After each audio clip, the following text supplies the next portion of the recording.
ওই লোকে নিছে আমার যে সাথে উনি বলতেছে তুমি টাকা নাও। আপনি টিকিট বিক্রি করেন না না না অসম্ভব।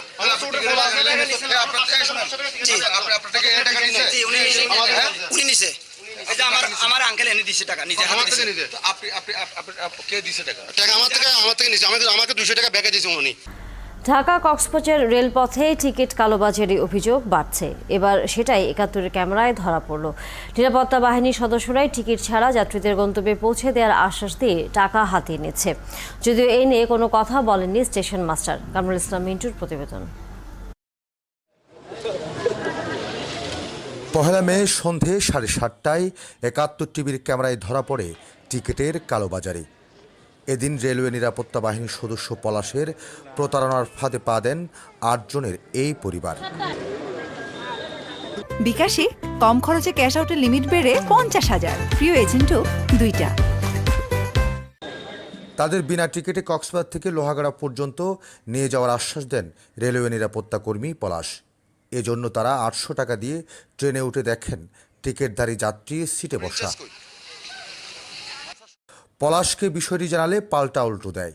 এ সময় তার সাথে যোগ দেন প্রতারক চক্রের আরও কয়েকজন, যারা সবাই রেলওয়ের নিরাপত্তা কর্মীর সদস্য।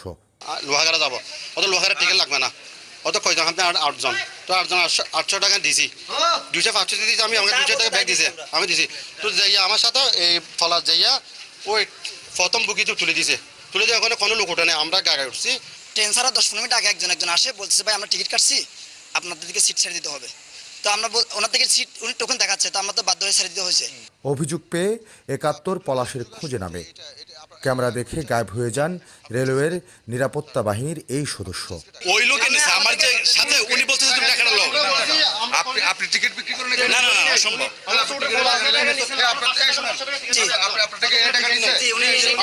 উনি নিছে এই যে আমার আঙ্কেল এনে দিছে টাকা নিজে হাতে দিছে। আপনি কে দিছে টাকা? টাকা আমার থেকে নিছে আমাকে ২০০ টাকা ব্যাগে দিয়েছে উনি। কক্সবাজার ট্রেনের টিকিট নিয়ে কালোবাজারের অভিযোগটি শুরু থেকেই, তবে এ বিষয়ে স্টেশন মাস্টার কোনো কথা বলেন না। এদিকে অভিযোগ পেলে ব্যবস্থা নেওয়ার আশ্বাস দিয়েছেন কক্সবাজার রেল স্টেশন রেলওয়ে নিরাপত্তা বাহিনীর কর্মকর্তা। না, আমি আসলে বিষয়টা এখনো জানি না, আপনার মাধ্যমে এখন জানতে পারলাম। তো যদি অবশ্যই সে জড়িত থাকে তার বিরুদ্ধে আমি কমপ্লেন এখান থেকে আমার ঊর্ধ্বতন কর্তৃপক্ষকে লিখিতভাবে বিষয়টি জানানো হবে। এর আগে আদালত স্বপ্রণোদিত হয়ে কক্সবাজার ট্রেনের টিকিট কালোবাজারি তদন্তের দায়িত্ব দেওয়া হয় র্যাবকে। কামরুল ইসলাম মিন্টু, ৭১, কক্সবাজার।